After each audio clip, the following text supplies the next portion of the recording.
Hi, I'm going to be talking about the horror movie Him, spelt Him. Simple name, but lots going on.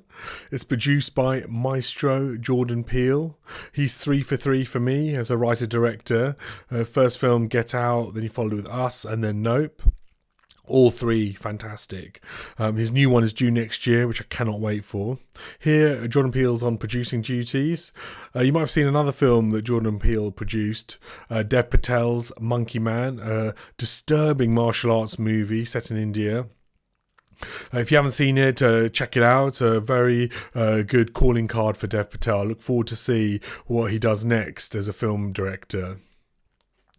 With back to him, I like it when horror movies have, or skillfully rather, make new places and new activities scary. And this film turns sport, specifically American football, into a scary activity. Him is visceral. It's a horror movie with with extraordinary production design. The sets, the furniture, impressive. It made me think weirdly of Stanley Kubrick's Doctor Strangelove. I once went to a talk with the production designer of Doctor Strangelove, Ken Adams. Yeah, interesting talk at Cinema Centre with him. And I know it might seem, bold to make a comparison to Doctor Strangelove, regarded by many as a classic. But I do feel that Him's creative team for production and set design, I'm hoping they've got a bright future ahead of them. Because this, the sets, the look of the film, not just the production design, but the cinematography, which is atmospheric, and the costumes as well. They're so eccentric and off kilter, but they serve the story, serve the characters. So you've got Him, which is just worth it alone for the look of the film. And if you want to see some, by the way, on a side point, if you want to see some health and safety concerns regarding American football, check out the film starring Will Smith called Concussion, which gives a little bit of context for those that don't know much about American football. So the film, Him, is focusing on a young up-and-comer called Cameron Cade, played by Tyreek Withers. He is, he's heralded as the next big thing in American football. And, he's in demand. There's a lot of focus on him. A lot of attention is on him. And he's under a lot of pressure, understandably, from himself, of course, and as a breadwinner for his family. And from his agent, from fans, from social media, etc. All the things you expect for high-profile sports stars to be under. Plus, Cam needs to be picked for a prestigious team. But, early in the film, he's attacked and gets a severe head injury, and the attack is surreal, and it's sort of sets the tone for the rest of the film. Sort of this off-kilter, nightmarish sort of vision, where him and the audience are questioning what we're watching. Are these hallucinations? Is it really going on? Is there supernatural elements going on? As you're watching the film unfold, it has you gripped. So I think in particular David Lynch fans will get a lot out of watching Him the film. And when Cam is attacked, his whole dream is in jeopardy now. He's the thing he's worked for his whole life. His family have sacrificed so much to get him to where he is. So and he's on the verge. Cameron is on the verge of missing the opportunity of a lifetime, and his options are dwindling. So Him sets up quickly the stakes for him, sort of personal, professional, familial, going ahead, and the stakes get even more intense. Him is a claustrophobic film.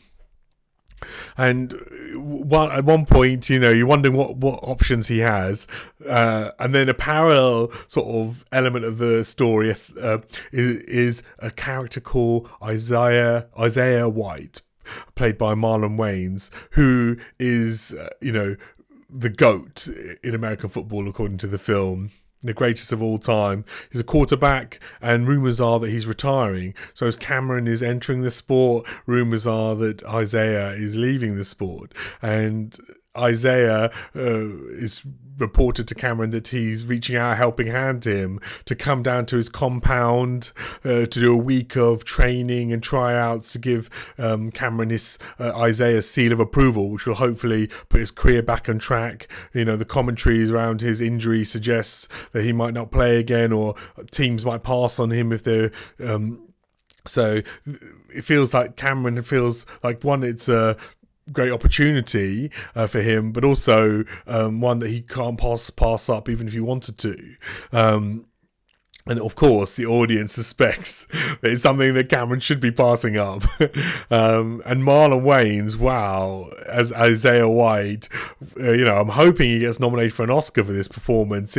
He delivers a revelatory acting sort of masterclass as a sort of toxic mentor. You think about Whiplash, Marlon Wayans takes that to another level. He's unnerving, he's forbidding.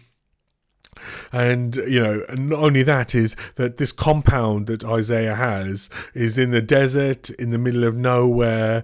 Isaiah has basically confiscated Cam's phone, so Cam is on his own. There's no one with him, so he's on Isaiah's turf, all alone, no lifelines, and you got 7 days that start to tick down. You worried for Cam because he's got to get through these 7 days basically. And surreal, violent stuff starts to unfold around him, and in the film is people, not just by Isaiah. He's got a team with him, and he's got his wife at the compound called Elsie, who's played by Julia Fox, and she delivers an engagingly enigmatic eccentric performance. She's stylized to be off-putting, but also like you can't take your eyes off her either. It's another good performance in the film. In the whole film, the cast are on top form. And it's not just the look of the film, the actors are delivering as well. And at one point, Elsie mentions to Cam about the transitions of power, and they can often be violent, So you got the foreboding setting up right there, as basically Elsie seems to be giving a warning to Cameron that, Isaiah is not going to retire gently into the night.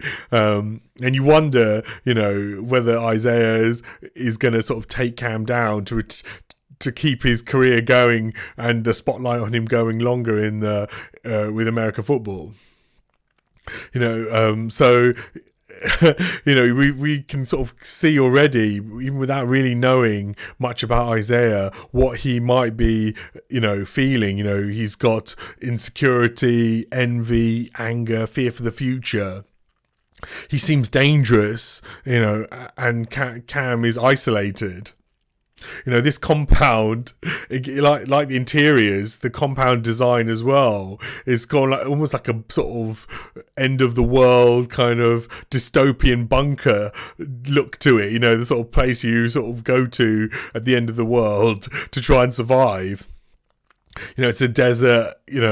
And not only that, is the Isaiah's fans, like his extreme fans, are outside the gates compounds, and they are intimidating. I mean, I'd even go far as to say one in particular, I think her character's name is Marjorie.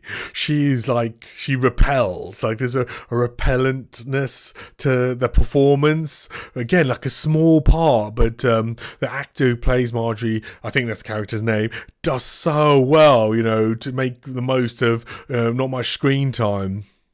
There's a scene where she emerges, which reminded me of the Japanese horror film Ring. I don't know whether you've seen that, but if you haven't, if you're horror fans, put that on your list to watch. Watch it in the daytime. I had to watch it in the daytime, Ring. It's that scary. And not only that, you've got like a creepy doctor who's on Isaiah's payroll, played by Jim Jeffries, the stand-up comedian. And he, again, he delivers a good performance. He's kind of creepy, and you don't know where his loyalties lie. And yeah, it's like, and he keeps injecting Cam with stuff. And you're like, what? Why is Cam allowing this to happen? What is he being injected with? And I think the word repellent or repel is sort of infused into the sort of tone, atmosphere, and themes of him, the film. I think that's a skillful film, a skillful thing to achieve for a film, to sort of be skin crawling without resorting to obvious gore. I mean, there's violence in this film, and the violence is always like in the atmosphere, it hangs in the atmosphere in the film. It feels, because sometimes you do see bursts of violence, and it is shocking. But it's done in a stylish way. Like they've created a stylized violence. I mean, it doesn't necessarily make it any less sort of hard to watch, but it just portrays it in a different kind of way. So for those horror fans who are a bit, jaded or tired with the usual run-of-the-mill gore and violence, again, him should be on your radar. And you're, there's so many scenarios where you want Cameron to leave. You're like, so there's a scene where Isaiah brings on 5 sort of free agents who've got nothing to lose, as Isaiah says, and you're like, these big guys, and you're like, Cam is going to be training with them, and you're just so worried for Cameron. What are they going to be doing to him? And throughout the film, you're wondering about the outcome. And the sort of the degrees of danger that Cameron is in, the lead is in. Will he die? Will he get injured so drastically that that and permanently that his quality of life is severely diminished, or will he be injured so that he misses his window of opportunity to play in American football, or interestingly, there's a lot of psychological kind of warfare going on from Isaiah towards Cameron, and so you wonder whether, if Cameron survives physically, whether his personality will be altered in a bad way. He comes across as a sort of wholesome, family-oriented innocent.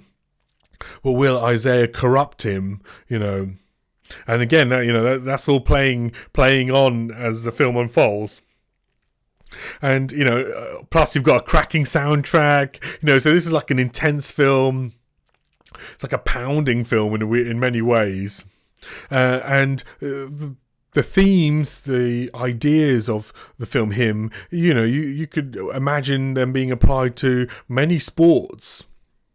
And it's a shame that the film hasn't done well at the box office so far. It deserves to find an audience, so I hope you get to check it out, and if you do, I hope you enjoy it. And if you're interested in psychological horrors, I've got a few recommendations for you. So check out, from Japan, The World of Kaneko. It's about an ex-policeman tearing apart Japanese society looking for his missing daughter. It's a really disturbing film.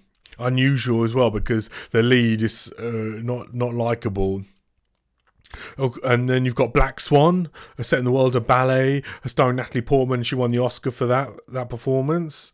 And you've got Ex Machina, the sci-fi sort of horror film. Claustrophobic as well, unusual design, unusual feel to the film. That's a good one, from Alex Garland, the director and writer. And you've got the Ryan Reynolds film Buried. I don't hear many people talk about it. That's a film entirely set within a box.